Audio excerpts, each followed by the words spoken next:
Hello, Apple Valley High School Fab Lab students. Today, what I'm going to do is show you how to run our CNC router or ShopBot. So what I've done already is I've put a piece of plywood, it's a pretty smooth laminate Baltic birch, onto the machine, and I actually screwed it down into the spoil board. This is the spoil board. So we're going to actually cut through this piece of plywood, and I used this first tool, this drill, to drill a hole so I wouldn't split the plywood, and then I used a second drill with a screw attachment to screw in these screws so that it's nice and solid on the table. What I'm going to do next is I'm going to position the gantry or the router in a spot that will make it easy to set up. It's easier to do this when the machine's not running. So I'm moving the router with the bit, and I put in a 1/4 inch downcut bit so you can kind of see that. And so what I'm going to do is I'm going to get that kind of in the corner by hand because it's just easier to adjust without it moving. The one thing I want to really be careful of is I don't want the bit to hit any screws. If it hits screws, then it breaks. So that's one thing that we're going to really be careful of. Then once I have that position set, I'm going to turn the power on to the main box and then turn this on. And you can probably hear the cooling fan for the router spinning. Then what I'm going to do next is on the laptop, I'm going to open up VCarve Pro, which is what we designed with. So that's VCarve Pro, and then I'm going to open up the file that I'm going to cut. And I already prepped this file previously. I'm making a phone stand for so I can record with my phone. So what I have here, I always check this. This is the width of the material that I am going to be cutting on, and that's the thickness of it. So that's good. So I'm going to click OK for that. It's warning me that I'm going to cut through, which is fine because I want to. And then I'm going to check the tool paths. And it's really important to have the correct order for the tool paths. In this first tool, I'm going to turn it off so you can see what I've set up. The first tool path is to cut a hole in the board, and then the second tool path is to cut everything else out. And if you look at the depth that I cut to, it's 0.65 inches, where my material is only 0.5 inches thick, which is exactly what I want to do. I want to cut all the way through. So both those profiles are set to cut through the material.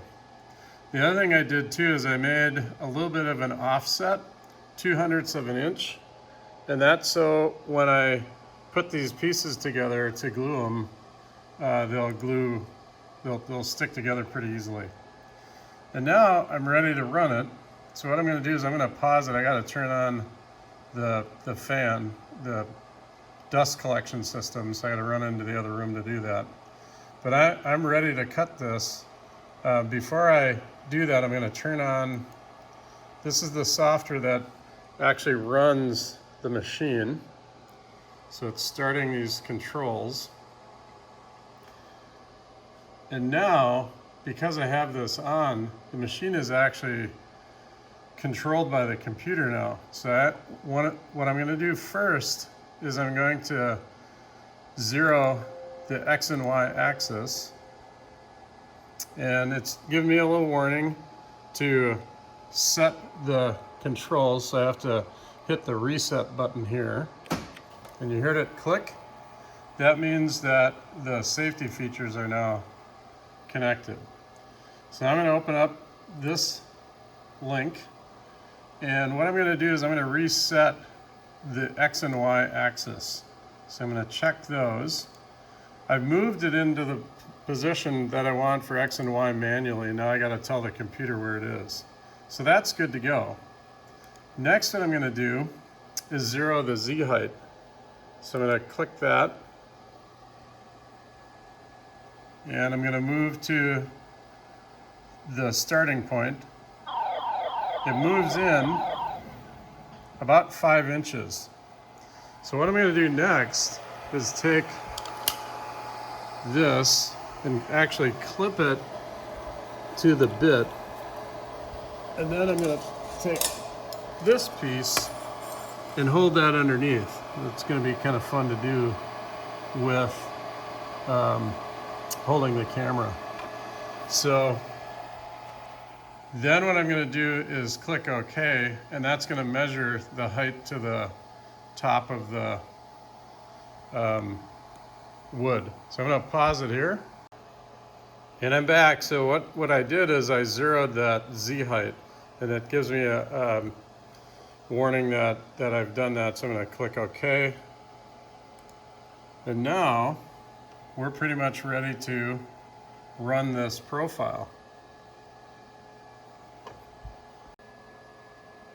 Okay, so now what I'm going to do is I'm going to preview the part before I cut it.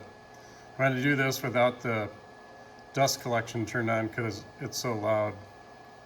So I'm opening up the part. This is the toolpath file that I created when I was designing it. So I'm going to open that, and then I'm going to hit start, and it's going to run through and show me where it's going to cut. And that looks fine. You notice that it looks like it's going to go way to the top edge, but it's really not. It's just showing where the machine is moving. I do have about 1 inch or 2 of wood above the top of that, so we're going to be fine. So now I'm going to pause it again, go turn on our dust collection, and then the next thing is to cut part. So now I'm ready to cut my project out of that plywood. So I'm going to hit cut part. And usually you have to do that twice. I'm going to open up my phone stand again. So I hit open. And now this is actually where it's going to be live. So I'm going to hit start. It's going to warn me, make sure that I have the correct tool in, and I do, and that the axis is zeroed, and it is. And then what's going to happen is it's going to tell me to turn on the spindle. So I have to come around behind the computer and hit the start button, and that'll spin up the router. And you can probably hear that.